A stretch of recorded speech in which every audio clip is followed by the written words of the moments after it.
నమస్తే, నేను Roja. Welcome to special debate. Telangana రాజకీయాల్లో ఒక భారీ రాజకీయ బాంబును పేల్చేశారు ముఖ్యమంత్రి రేవంత్ రెడ్డి. ఇప్పటివరకు అందరూ 2028 డిసెంబర్లో తెలంగాణ అసెంబ్లీ ఎన్నికలు వస్తాయి అని భావిస్తుంటే సీఎం మాత్రం 2029 మే ఆర్ జూన్లోనే అసెంబ్లీ ఎన్నికలు జరుగుతాయని ప్రకటించారు. లోక్సభ ఎన్నికలతో పాటే తెలంగాణ అసెంబ్లీ ఎన్నికలు జరుగుతాయని స్పష్టం చేశారు. అంతేకాదు తెలంగాణ అసెంబ్లీ సీట్లు 119 నుంచి భారీగా పెరుగుతాయని, లోక్సభ స్థానాలు కూడా 17 నుంచి 26కు పెరుగుతాయని చెప్పారు. ఇప్పటికే డీలిమిటేషన్పై దేశవ్యాప్తంగా చర్చ జరుగుతుండగా తెలంగాణలో అసెంబ్లీ స్థానాలు 119 నుంచి 182 వరకు, లోక్సభ స్థానాలు 17 నుంచి 25 లేదా 26 వరకు పెరిగే అవకాశాలపై రాజకీయ వర్గాల్లో చర్చ నడుస్తోంది.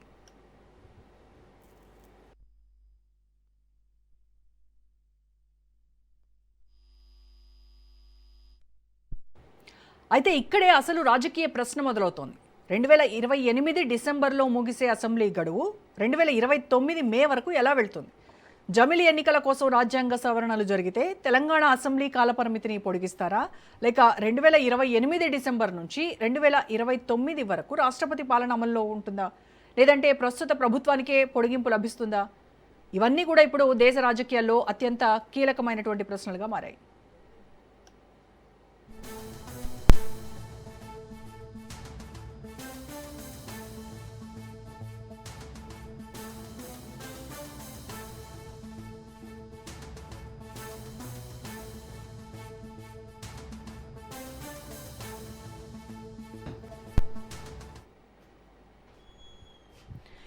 ఇక మరోవైపు జూలై 20 నుంచి ప్రారంభం కానున్న పార్లమెంట్ సమావేశాలపై దేశ రాజకీయాల దృష్టి పడింది. డీలిమిటేషన్ బిల్లు, మహిళా రిజర్వేషన్ అమలు విధానం, జమిలీ ఎన్నికల రోడ్ మ్యాప్ వంటి అంశాలు పార్లమెంటులో చర్చకు రావచ్చు అన్న అంచనాలు వినిపిస్తున్నాయి. డీలిమిటేషన్పై ఇప్పటికే కేంద్ర స్థాయిలో చర్చలు జరుగుతున్నాయని, దీనికి సంబంధించిన చట్టపరమైన ప్రక్రియ ముందుకు కదులుతోందని నివేదికలు సూచిస్తున్నాయి. మహిళా రిజర్వేషన్ అమలు కూడా డీలిమిటేషన్తో ముడిపడి ఉండడం మరో ఆసక్తికరమైనటువంటి అంశం. ఒకవేళ కొత్త నియోజకవర్గాలు కనుక ఏర్పడితే తెలంగాణ రాజకీయాల్లో మహిళల పాత్ర కూడా పూర్తిగా మారిపోవచ్చు.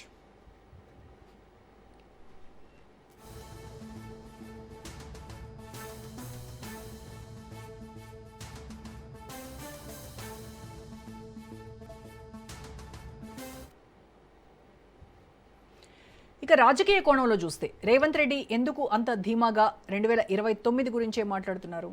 ఆయనకు కేంద్రం తీసుకురాబోయే రాజకీయ ఎజెండాపై ముందస్తు సమాచారం ఏమైనా ఉందా? జమిలీ ఎన్నికలు ఖాయమని కాంగ్రెస్ అంచనా వేస్తోందా, లేక బీజేపీ వ్యూహాన్ని ముందుగానే రాజకీయంగా తనకు అనుకూలంగా మలుచుకునేటువంటి ప్రయత్నం చేస్తోందా? ఇటు మరోవైపు బీజేపీ తెలంగాణపై ప్రత్యేక ఫోకస్ పెట్టింది. కేంద్రంలో అధికారంలో ఉన్నటువంటి పార్టీగా డీలిమిటేషన్ జరిగితే కొత్త నియోజకవర్గాల రాజకీయ లెక్కలు తమకు అనుకూలంగా మారతాయని భావిస్తోందా? అలాగే బీఆర్ఎస్ పరిస్థితి ఏంటి? 10 సంవత్సరాలు అధికారంలో ఉన్న కేసీఆర్ ఇప్పుడు ప్రతిపక్షంలో ఉన్నారు. డీలిమిటేషన్ జరిగి కొత్త నియోజకవర్గాలు వస్తే అది కేసీఆర్కు అవకాశమా, లేక కాంగ్రెస్ బీజేపీలకు కొత్త రాజకీయ స్థలం కల్పిస్తుందా?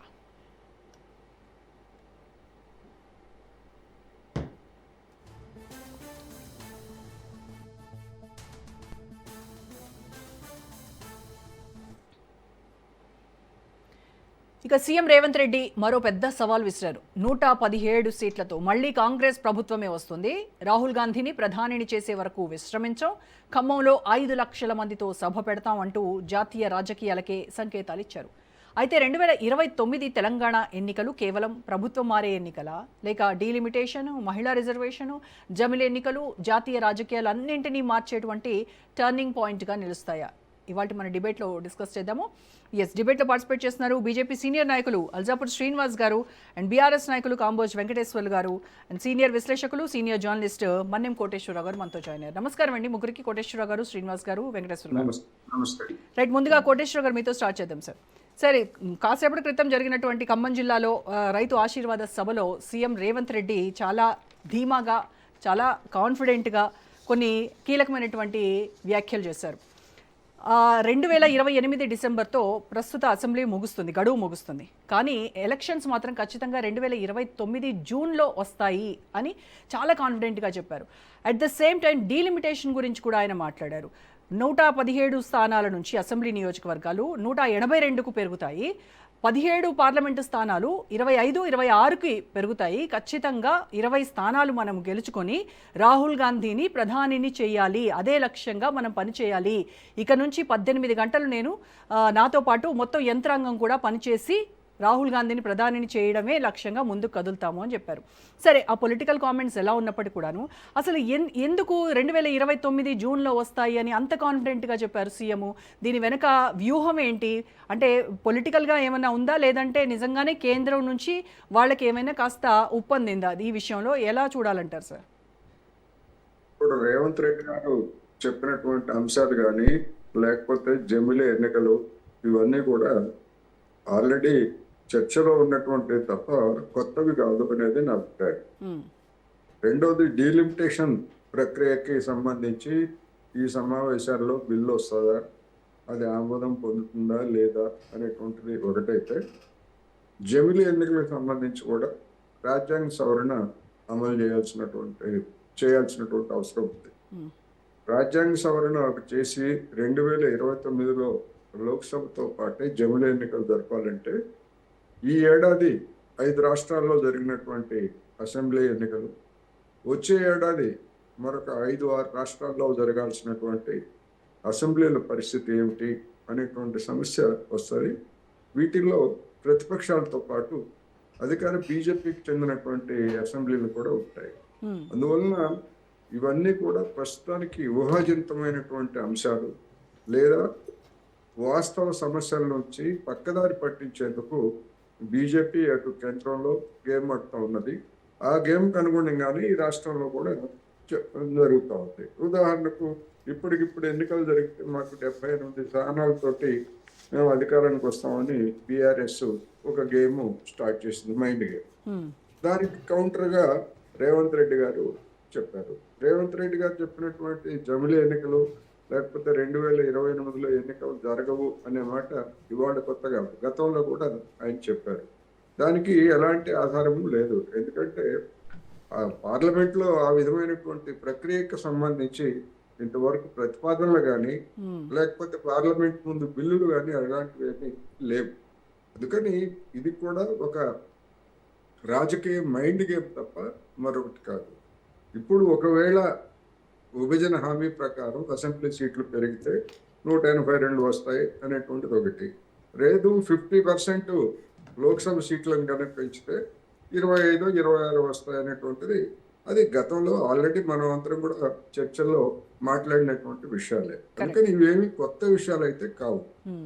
పార్లమెంట్లో ఎజెండాలో లేకుండా ప్రత్యేకంగా రేవంత్ రెడ్డి గారికి ఏదో ఒప్పందింది లేకపోతే సమాచారం అందింది అనుకోవడానికి ఏమి ఎలాంటి ఆధారాలు కూడా లేవు. రెండోది, తెలంగాణ రాష్ట్రంలో 20 సీట్లు తెచ్చుకున్నట్లయితే ఆ సీట్లతోనే రాహుల్ గాంధీ ప్రధానమంత్రి అవుతారనేటువంటిది కూడా అది వాస్తవాల ప్రాతిపదికన చెప్పేటువంటి కామెంట్ కాదు. అందుకని అనేక అంశాలు ఉంటాయి. రెండోది, 2029లో లోక్సభ ఎన్నికల నాటికి దేశంలో ఏ విధమైనటువంటి పరిణామాలు, పర్యవసానాలు లేదా ఆర్థిక పరిస్థితి ఏ విధంగా ఉంటుంది అనేటువంటి అనేక అంశాల ప్రాతిపదికగా ఇంకా 3 సంవత్సరాల తర్వాత జరిగే ఎన్నికల గురించి మనం ఇప్పుడు మాట్లాడుకోవడం అనేటువంటిది చెరువులో గేదెను పెట్టి ఊళ్ళో బేరం చేసినట్టుగా ఉంటుందనేది నా అభిప్రాయం. అందుకని ఇది ఈ విధమైనటువంటి గేమ్, మైండ్ గేమ్ ప్రతిపక్షాలు గత 2 వారాలుగా మనం చూస్తున్నాం. అప్పుల గురించి ఒకటి, అదేవిధంగా కాళేశ్వరం గురించి ఒకటి, ఇప్పుడు మళ్ళా రేవంత్ రెడ్డి గారు కొత్త ఎజెండాని మళ్ళా చర్చలోకి తీసుకొచ్చారు. ఇవన్నీ ఏమిటంటే నా అభిప్రాయం ప్రకారం 2 తెలుగు రాష్ట్రాల్లో జరుగుతున్నటువంటి పరిణామాలను చూస్తే 2 చోట్ల కూడా ఆర్థిక పరమైనటువంటి ఇబ్బందులతోటి వాగ్దానాలను అమలు జరపలేక ఈ విధమైనటువంటి డైవర్షనరీ టాక్టిక్స్ని అక్కడ ఇక్కడ కూడా అటు ప్రతిపక్షాలు కావచ్చు అధికార పక్షం కానీ చేస్తూ ఉంది తప్ప మరొకటి కాదనేది నేను ఈ సందర్భంగా చెప్పదలుచుకున్నాను. Right sir. రైట్, డిబేట్లో పార్టిసిపేట్ చేస్తున్నారు డాక్టర్ చరణ్ కౌశిక్ యాదవ్ గారు, కాంగ్రెస్ నాయకులు, అలాగే కార్పొరేషన్ చైర్మన్. నమస్కారం చరణ్ గారు. చరణ్ గారు, ఇవాళ ఖమ్మం జిల్లాలో రైతు ఆశీర్వాద సభ చాలా గ్రాండ్ సక్సెస్ అయినట్టుగా ఉంది.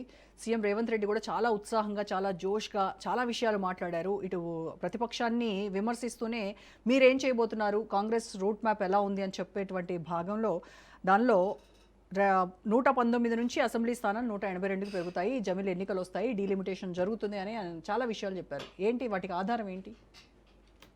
అంటే చాలా సందర్భాల్లో, ఎందుకంటే ఈ మధ్యకాలంలో భారతీయ జనతా పార్టీ పశ్చిమ బెంగాల్లో ఉన్నటువంటి టీఎంసీ నుంచి ఎంపీలను తీసుకుని కావచ్చు, తర్వాత ఆమ్ ఆద్మీ పార్టీ సంబంధించినటువంటి ఎంపీలను రాజ్యసభలో మెర్జ్ చేసుకుని కావచ్చు, తర్వాత మహారాష్ట్రలో ఉద్ధవ్ థాక్రే వర్గానికి సంబంధించి కావచ్చు, మిగతా ఈ పరిణామాలను చూస్తూ ఉంటే ఖచ్చితంగా జమిలీ ఎలక్షన్లు ఈ బడ్జెట్ సెక్షన్లోనే పెడతారని చెప్పి చాలా స్పష్టంగా అర్థమవుతా ఉంది. దానిలో భాగంగానే ఆల్రెడీ ఎస్ఐఆర్ ప్రక్రియ కూడా ప్రారంభమైంది. అదే కాకుండా ఇక్కడ ఆల్రెడీ జనగణన కూడా జరుగుతున్న పరిస్థితి. కాబట్టి ఇవన్నీ పరిణామాలు చూసినప్పుడు ఖచ్చితంగా దేశంలో జమిలీ ఎలక్షన్లు, డీలిమిటేషను, సరే మహిళా బిల్లు మరి ఆ అంశం ఏమైతే దాంట్లోనే ఉంది కదా, డీలిమిటేషన్తో కలిపే కదా మహిళా బిల్లు ఉంది, దానికి ముడి ఉంది కదా. అంటే మహిళా బిల్లు సంబంధించిన అంశం పెట్టాలనుకుంటే ఎప్పుడో పెట్టవచ్చు. ఎందుకంటే 24 నుంచే అమలు చేయాలని చెప్పి కాంగ్రెస్ పార్టీ కావచ్చు ప్రతిపక్షాలు కోరినాయి. కానీ ఆ విషయంలో మౌనం వహించారు. మొన్న పశ్చిమ బెంగాల్ ఎలక్షన్ల సందర్భంగా కొంత హడావిడి చేశారు. ఎందుకంటే మమతా బెనర్జీ గారు మహిళ కాబట్టి మహిళా బిల్లును మమతా బెనర్జీకి కాంగ్రెస్ పార్టీ అడ్డుకుంటుందని చెప్పేసి కొంత రాజకీయంగా ప్రయాణం చేకూర్చేటట్టు కొంత పార్లమెంట్లో ప్రత్యేక పార్లమెంట్ సమావేశాలు ఏర్పాటు చేసి ఆ మహిళా బిల్లుకి ఇంకోటి యాడ్ చేసి 50% పెంచుతున్నామని మహిళా బిల్లుకి ఎవ్వరు వ్యతిరేకించలే. అన్ని పార్టీలు ముక్త కంఠంతో సపోర్ట్ చేసినాయి. కాంగ్రెస్ పార్టీ అంతకుముందు రాజ్యసభలో 2014 ముందు ఆల్రెడీ రాజ్యసభలో బిల్లు పాస్ అయింది, శాశ్వత బిల్లు. తర్వాత లోక్సభలో ఆనాడు కొన్ని ప్రత్యేక పరిస్థితుల్లో పాస్ కాలేదు. 24 ఎందుకు వీగిపోయింది ఓన్లీ డీలిమిటేషన్ అంశం విషయం. ఈ డీలిమిటేషన్ అంశం విషయంలో క్లారిటీ లేకపోవడం, 50% అనేది అంత కరెక్ట్ కాదని చెప్పడం. సో మహిళా రిజర్వేషన్ బిల్లుకి వ్యతిరేకంగా మహిళా బిల్లు సపరేట్గా ఇది సపరేట్ పెడితే మహిళా బిల్లు ఎప్పుడు అది దురుద్దేశం, దాన్ని వీగిపోవాలి, దాని పేరు మీద రాజకీయం చేయాలని ఒక దురుద్దేశంతో భారతీయ జనతా పార్టీ అక్కడ రాజకీయ డ్రామా క్రియేట్ చేసి దాంట్లో పశ్చిమ బెంగాల్లో సక్సెస్ అయిన పరిస్థితి కూడా మనం చూస్తూ ఉన్నాం. ఇప్పుడు దేశంలో ఖచ్చితంగా జమిలీ ఎలక్షన్లు వచ్చినా లేకపోతే అధ్యక్షతర ప్రధానమంత్రి ఉంటారు, అధ్యక్షతర కూడా అదే ఆ సిస్టమ్ కూడా మారుస్తారని చెప్తా ఉన్నారు. తర్వాత సీట్లు పెరుగుతాయని చెప్తా ఉన్నారు. అన్ని అంశాలు ఉన్నాయి. కాబట్టి ఏ అంశం విషయంలో అయినా కూడా సీట్లు పెరిగితే ఒక విధంగా, సీట్లు పెరగకపోతే ఒక విధంగా. సీట్లు పెరగకపోతే ఖచ్చితంగా 89 స్థానాలు తక్కువ కాకుండా కాంగ్రెస్ పార్టీ గెలుస్తుందని, తర్వాత సీట్లు పెరిగితే 117 అని చెప్పేసి ముఖ్యమంత్రి గారు మాట్లాడారు. ఇక్కడ సర్వేల అంశం నుంచి ఏంటంటే కేటీఆర్ గారు ప్రభుత్వం అంటే సర్వే చేసిందట, ఆ సర్వేలో బీఆర్ఎస్ పార్టీ గెలుస్తుందని చెప్పేసి వచ్చిందని చెప్పేసి పెద్ద ఎత్తున ట్రోలింగ్. సోషల్ మీడియాలో ఏ పోల్ పెట్టినా కూడా బీఆర్ఎస్ పార్టీ అప్పరే అంటారు. ఎప్పుడైనా కేటీఆర్ గారు సోషల్ మీడియాలో ముఖ్యమంత్రిని పెడితే ఆయనే అవుతాడు ముఖ్యమంత్రి ఎన్నిసార్లు అయినా. ఎందుకంటే బీఆర్ఎస్ పార్టీ సోషల్ మీడియాలో మాత్రమే యాక్టివ్ ఉంటారు. ఫామ్ హౌస్ పరిపాలన కావాలని చెప్పి సోషల్ మీడియాలో పోస్ట్ పెట్టినా వాళ్ళే అప్పరే అని ఉంటారు. అందుకే బీఆర్ఎస్ పార్టీ పనంతా సోషల్ మీడియానే చూసుకుంటూ కేటీఆర్ గారు వ్యూస్ ఆ లైక్స్ చూసుకుని ఆయన రోజు ప్రశాంత నిద్రపోయే కనపడుతుంది. కాంగ్రెస్ పార్టీ అసలు మా పనులలో బిజీ ఉండి మా పని మేము చేసుకుంటూ ముందుకు పోతూ ప్రజలకు ఇచ్చిన హామీలు కావచ్చు, రకరకాల సమస్యలు వస్తున్నా సమస్యలు పరిశీలించే ప్రయత్నంలో కాంగ్రెస్ పార్టీ ముందుకు పోతుండట. సర్వేలు చేస్తే ఆ సర్వేలో 78 స్థానాలట. వాళ్ళ ఆయన 218లో 88 స్థానాలు గెలిస్తే ఓ 10 సీట్లు తక్కువ చేసుకుని 78 స్థానాలని చెప్పేసి ఆయన పేద ఎత్తున ప్రచారం చేసుకునే ప్రయత్నం చేస్తున్నారు. కేటీఆర్ గారు బీఆర్ఎస్ పార్టీ వర్కింగ్ ప్రెసిడెంట్ అయిన తర్వాత బీఆర్ఎస్ పార్టీ అన్ని ఎలక్షన్లో ఓటమే మూట కట్టుకుంటా ఉంది. మీరు చూసుకోండి, అది జిహెచ్ఎంసీ ఎలక్షన్ జరిగిన తర్వాత జరిగిన అసెంబ్లీ ఎలక్షన్ అయినా పార్లమెంట్ ఎలక్షన్లో ఏకంగా 37% వచ్చిన ఓటు బ్యాంక్ 17% పరిమిత 20% కూలిపోవడం. ఏనాడు కూడా బీఆర్ఎస్ పార్టీ 2014లో 9 కావచ్చు, 4లో టీఆర్ఎస్ పార్టీ పెట్టినప్పుడు 5 ఎంపీలు, 9లో 2, 14 కుస్తాలకి 11 మంది, 19 కుస్తాలకు 9 మంది, 24 కుస్తాలకి 7 స్థానాలు డిపాయిడ్ పై 9 నుంచి 0 అయి 37% ఓటు బ్యాంకు 17% పరిమితమై ఏకంగా చాలా స్థానాల్లో డిపాయిడ్ అయిన పరిస్థితి. కరీంనగర్ కౌన్సిల్ అదే ఎమ్మెల్సీ కావచ్చు గ్రాడ్యుయేట్ ఎలక్షన్లో పోటీ చేయలేని పరిస్థితి. కరీంనగర్ టీచర్స్ గ్రాడ్యుయేట్ ఎలక్షన్లో సిరిసిల్ల ఉంటుంది, అలానే Siddipet, Gajwel, north Telangana BRS party బలంగా ఉంటుందని చెప్పిన వాళ్ళు కూడా పోటీ చేయలేని పరిస్థితి. తర్వాత కంటోన్మెంట్ జూబ్లీస్ ఎలక్షన్లు ఇప్పుడు, తర్వాత లోకల్ బాడీ ఎలక్షన్లో బీఆర్ఎస్ పార్టీ ఏమైందో చూసినాం, మున్సిపల్ ఎలక్షన్లో మనం చూసినాం. ఇప్పుడంటే ఎలక్షన్లు జరుగుతున్నాయట, సర్వే జరిగిందంట, సర్వేలో బీఆర్ఎస్ పార్టీ 78 స్థానాలంట.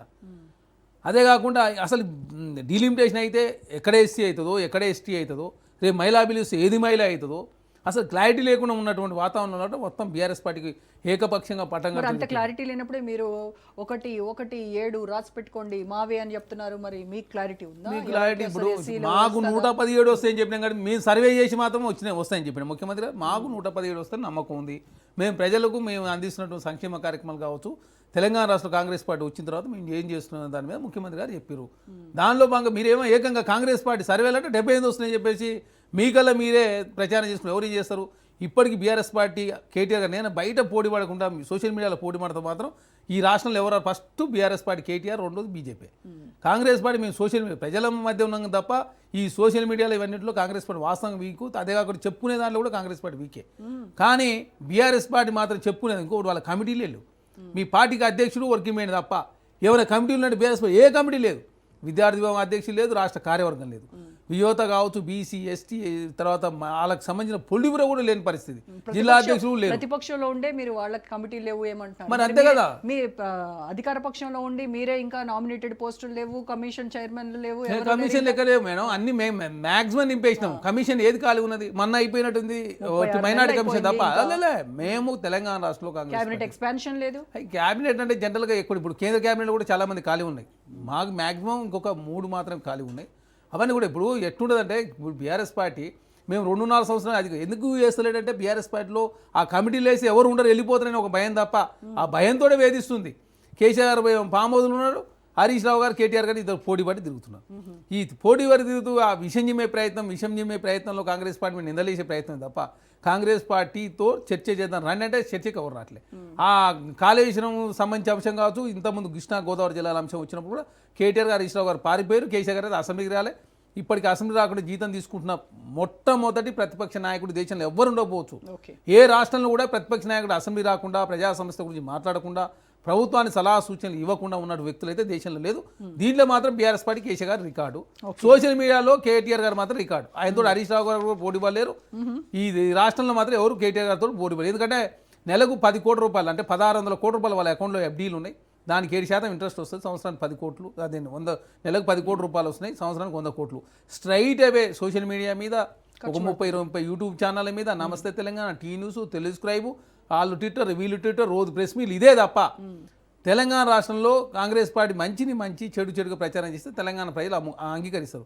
అరే మంచి చేయకపో మొత్తం చెడు ప్రచారం చేసే ప్రయత్నం బీఆర్ఎస్ పార్టీ చేస్తే తెలంగాణ ప్రజలు అంగీకరిస్తారా? దాని సోషల్ మీడియాతో ఏముంది, ఏ వ్యూస్ చూస్తే ఆ వ్యూస్ వస్తాయి మీకు.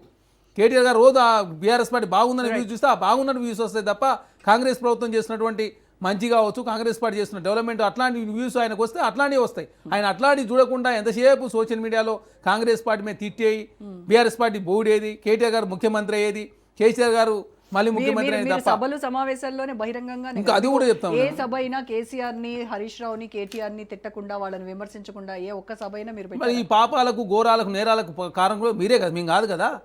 మీరు ఈ పాపం ఉందో ఇప్పుడు భారతీయ జనతా పార్టీ నరేంద్ర మోడీ గారు ఇప్పటికీ 15 సంవత్సరాల నుంచి ప్రధానమంత్రి ఉన్నాడు. రోజు పొద్దున్నే ఎవరు తిట్టు కాంగ్రెస్ పార్టీ తిడుతున్నారు కదా. ఎందుకు తిడుతున్నారు? కాంగ్రెస్ పార్టీ ఏదో చేస్తున్నారు. ఆయన 15 సంవత్సరాలు మీరేం చేసి చెప్పినా అడిగితే ఆయన చేస్తలేదు. ఇక్కడ మా ముందున్నది కేసీఆర్ ఏం కాళేశ్వరం అయినా, ఇరిగేషన్ ప్రాజెక్ట్ అయినా, అప్పులైనా, తెలంగాణ రాష్ట్రంలో ప్రజలకు ఇచ్చిన హామీలైనా, విభజన హామీలు ఇప్పటివరకు 9th 10th షెడ్యూల్లో 212 సంబంధించి ఇప్పటివరకు పరిష్కారం కాలే. ఆశలే పంచుకోలేకపోయినాం కదా. అవి పంచుకోలేకపోయినాం. చాలా సమస్య అపరిష్కృతంగా ఉన్నాయి. తెలంగాణ అత్యధికంగా వడ్డీ రేట్లు తీసుకురావడం, తర్వాత ప్రాజెక్టులను కుంగిపోవడం, కూలిపోవడం, తర్వాత ఒక ఆయన అవినీతి పెరిగి ఆనాడు ఉన్నటువంటి ప్రాజెక్టులను కూలిపోయిన పరిస్థితి, ఇరిగేషన్ ప్రాజెక్టులు పూర్తి చేయలేని పరిస్థితి, అదే తక్కువ ఖర్చుతో పూర్తి కావాల్సిన ప్రాజెక్టులు చేయకపోవడం. ఇంకోటి దేశంలో భారతీయ జనతా పార్టీ భారతీయ జనతా పార్టీ చూస్తున్నాం 2014లో 282 స్థానాలు గెలిచింది. 2019కి వస్తాకే 303, 2024కి వస్తాకే 240కే పరిమితమయ్యారు. 400 స్థానాలు వస్తాయని చెప్పేసి పెద్ద ఎత్తున ప్రచారం చేసుకుని ఇక బీఆర్ఎస్ పార్టీ 2019లో సారు కారు 16 అన్నారు. ఆ 16 అంటే 9 పరిమిత పరిస్థితి కూడా మనం చూసినాం. కాబట్టి ఒక్కసారి కేసీఆర్ గారు 63 స్థానాలు 2014 వస్తే 2018కి వస్తాక 88. మాకు 2023లో కేసీఆర్ గారి కన్నా ఒక సీటు అదనంగా ఒకటి వచ్చింది 64. తర్వాత రెండోసారి కాంగ్రెస్ పార్టీ కేసీఆర్ గారి కన్నా కూడా ఒక సీట్ ఎక్కువ వస్తుంది. అందుకే 89 స్థానాలు తక్కువ కాకుండా కాంగ్రెస్ పార్టీ గెలుస్తుందని చెప్పి కాంగ్రెస్ పార్టీ విశ్వాసం. తర్వాత కాంగ్రెస్ పార్టీ దేశంలో కూడా 14లో కాంగ్రెస్ పార్టీకి 44 వచ్చినాయి దేశంలో, 2019కు 52, 2022కి వస్తే 99 స్థానాలు వచ్చినాయి. మాకు ఇక జస్ట్ 70 స్థానాలు 10 కోట్ల ఓట్లలో 5 కోట్లు కాంగ్రెస్ పార్టీ ఇంకా పెంచుకోగలిగితే కాంగ్రెస్ పార్టీ దేశంలో అధికారంలోకి వస్తుంది. బీజేపీ డబల్ దాటే పరిస్థితి కనబడతలేదు. ఇదే ధరలు కావచ్చు, ఇదే అయోధ్య రాముడి పేరు మీద 5 సార్లు దేశంలో అధికారానికి వచ్చారు. అయోధ్య రాముడే వాళ్ళ కొంప మూస్తుండు. వాళ్ళ పనిగా అయోధ్య రాముడు చూసుకుంటూ కాళేశ్వరం పేరు మీద 2వ సారి కేసీఆర్ వచ్చిండు. ఆ కాళేశ్వరం కూలిపోడుతూ కేసీఆర్ కూడా పోయిన పరిస్థితి. అయోధ్య రాముడి పేరు మీద మోసం చేసిన వాళ్ళు అయోధ్య రాముడికి సంబంధించినటువంటి నిధుల విషయం గోల్మాల్ చేసిన వాళ్ళందరి పని కూడా అయోధ్య రామనే చూసుకుంటారు. కాబట్టి ఈసారి భారతీయ జనతా పార్టీ కూడా దేశంలో ఓడిపోతా ఉంది. కాంగ్రెస్ పార్టీ దేశంలో కూడా రాబోతుంది. తెలంగాణ రాష్ట్రంలో కాంగ్రెస్ పార్టీకి ఏం చేసినాం మనం బయట కాదని మాట్లాడేది ప్రజల చేతి ఎన్నుకోబడ్డ వాళ్ళం. కాబట్టి అసెంబ్లీలో చర్చ పెడతామని కాంగ్రెస్ పార్టీ కోరితే అసెంబ్లీ రాకుండా బయట ఉండి విష ప్రచారం చేస్తే ఎట్లా? అసెంబ్లీకి వస్తే రికార్డ్ అవుతుంది, రాష్ట్ర ప్రజలకు వాస్తవ విషయాలు తెలుస్తాయి. మీ పరిపాలన, నరేంద్ర మోడీ పరిపాలన, రేవంత్ రెడ్డి గారి పరిపాలన, రుణమాఫీ, రైతులు, విద్య, వైద్యం, సేద్యం, వ్యవసాయం కావచ్చు, లేకపోతే విద్యారంగానికి వాళ్ళేం చేసిరు, మేమేం చేసినాం, అన్ని అంశాల మీద చర్చిద్దామంటే అసెంబ్లీ రాకుండా బయట ఉండి రోజు విషయం చెప్పే ప్రయత్నం బీఆర్ఎస్ పార్టీ చేస్తుంది. తెలంగాణ సమాజంతో గమనిస్తున్నారు. బీఆర్ఎస్ పార్టీకి ఇప్పటికే బుద్ధి చెప్పినప్పుడు ఇంకా బుద్ధి రావట్లేదు. వాళ్ళు బయట తిరిగి కాంగ్రెస్ పార్టీ విషయం చెప్పే ప్రయత్నమే తప్ప కేటీఆర్ గారు ముఖ్యమంత్రి కావాలన్న ఆలోచన తప్ప బీఆర్ఎస్ పార్టీని డెవలప్మెంట్ చేసే ప్రయత్నం చేస్తున్నారని చెప్పి కలకుల కవిత చెప్తా ఉంది. కాబట్టి ఇద్దరు కలిసి వచ్చినా లేదు 3 పార్టీల పోటీ మధ్య జరిగినా కూడా కాంగ్రెస్ పార్టీ సునాయాసంగా ఖచ్చితంగా రెండోసారి అధికారంలోకి వస్తుంది అనేది విశ్వాసం. ఓకే, బీజేపీ బీఆర్ఎస్ కలిసి అలయన్స్ లో వచ్చినా కూడా కాంగ్రెస్ పార్టీదే విజయం సునాయాసంగా. ఓకే రైట్, వెంకటేశ్వర్లు గారు విన్నారు కదా, వాళ్ళ కాన్ఫరెన్స్ విన్నారు కదా. సో సీఎం రేవంత్ ఏమో 10 ఏళ్ళు అంటే 2034 వరకు నేనే సీఎం అని ఆయన చెప్తున్నారు. మళ్ళీ ఔరేక్ బార్ కాంగ్రెస్ సర్కార్ అని చాలా కాన్ఫిడెంట్గా చెప్తున్నారు. ఇటువైపు ఏమో బీజేపీ వాళ్ళ విశ్వాసం వాళ్ళకుంది, డబుల్ ఇంజన్ సర్కార్ అని వాళ్ళు అంటున్నారు. సో వీటన్నింటిలో మరి బీఆర్ఎస్ స్ట్రాటజీ ఎలా ఉండబోతోంది? జమిలి వస్తే మరి ఏంటి పరిస్థితి? గుడ్ ఈవినింగ్ రాజనీతి వ్యూవర్స్ అండ్ తోటి ప్యానల్ మెంబర్స్కు, స్పెషల్గా డెబ్యూట్లో పాల్గొన్న మిత్రులకు. ఇప్పటిదాకా కాంగ్రెస్ గెస్ట్ చరణ్ కౌశిక్ గారు మిత్రుడు చెప్పి నిన్న విన్నాను. అబద్ధాలు ఆడడంలో కూడా కాంగ్రెస్ పార్టీ ఫస్ట్ ఉంటుంది. ఎందుకంటే రేవంత్ రెడ్డి గారు 32 నెలలుగా కాంగ్రెస్ పార్టీ పరిపాలన ఎట్లుంది, ఢిల్లీలో ఎట్లుంది, ఈరోజు ఖమ్మం మీటింగ్లో ఎట్లుంది అనేది ప్రజలు చూస్తున్నారు. సరే మేము ఓడిపోవచ్చు, మాకు సీట్లు రాకపోవచ్చు, మీరు గెలవచ్చు, కానీ గెలిచిన వాళ్ళు మీరు ఇచ్చిన హామీలు నెరవేర్చడంలో ఫెయిల్ అయ్యిండ్రు. ఎందుకంటే ఇవాళ 32 నెలలుగా అన్నదాతల ఆత్మహత్యలు ఎన్ని జరిగినాయి, నేతల ఆత్మహత్యలు ఎన్ని జరిగినాయి, ఆటో డ్రైవర్ల ఆత్మహత్యలు ఎన్ని జరిగినాయి, నిరుద్యోగుల ఆత్మహత్యలు ఎన్ని జరిగినాయి, రిటైర్డ్ ఉద్యోగుల ఆత్మహత్యలు ఎన్ని జరిగినాయి, అవి గ్రహించాలి. నేను ఏమంటున్నానంటే కామారెడ్డి డిక్లరేషన్ ఎక్కడ పోయింది, చేవల డిక్లరేషన్ ఎక్కడ పోయింది, వరంగల్ డిక్లరేషన్ ఎక్కడ పోయింది, హైదరాబాద్ మైనారిటీ యూత్ డిక్లరేషన్ ఎక్కడ పోయింది కూడా చెప్పాలి. నేను ఏమంటుంటే ప్రతి డిబేట్లో 32 నెలలుగా కాళేశ్వరం ప్రాజెక్టును పట్టుకునే కాలయాపన చేస్తారు తప్ప మిగతా అంశాలు మాట్లాడాలి. నేను ఏమంటుంటే జమ్లీ ఎలక్షన్ వస్తుంది అనేది రేవంత్ రెడ్డి గారికి తెలుసా, చరణ్ కౌశిక్ గారికి తెలుసా, వాళ్ళకు రేవంత్ రెడ్డి గారికి లేదా మోడీ గారు ఏమైనా చెప్పారా? వాళ్ళ ఇంటెన్షన్ అంతా ఢిల్లీలో ఏమైనా కాంగ్రెస్ బీజేపీ పొత్తుతో నడుస్తుందా? నేను ఏమంటున్నంటే ఒక పార్లమెంటరీ వ్యవస్థ ప్రక్రియ స్టార్ట్ కాలేదు, ఒక రోడ్ మ్యాప్ లేదు, ఆ బిల్లు వీగిపోయింది, అసలు మహిళా బిల్లు జాడలేదు. ఇవన్నీ కాకుండా రేవంత్ రెడ్డి గారు రాజకీయ జిమ్మిక్లతో వ్యవహారం చేస్తున్నాడు. ఇలా మున్సిపల్ శాఖ మంత్రి లేడు, విద్యా శాఖ మంత్రి లేడు, హోం శాఖ మంత్రి లేడు.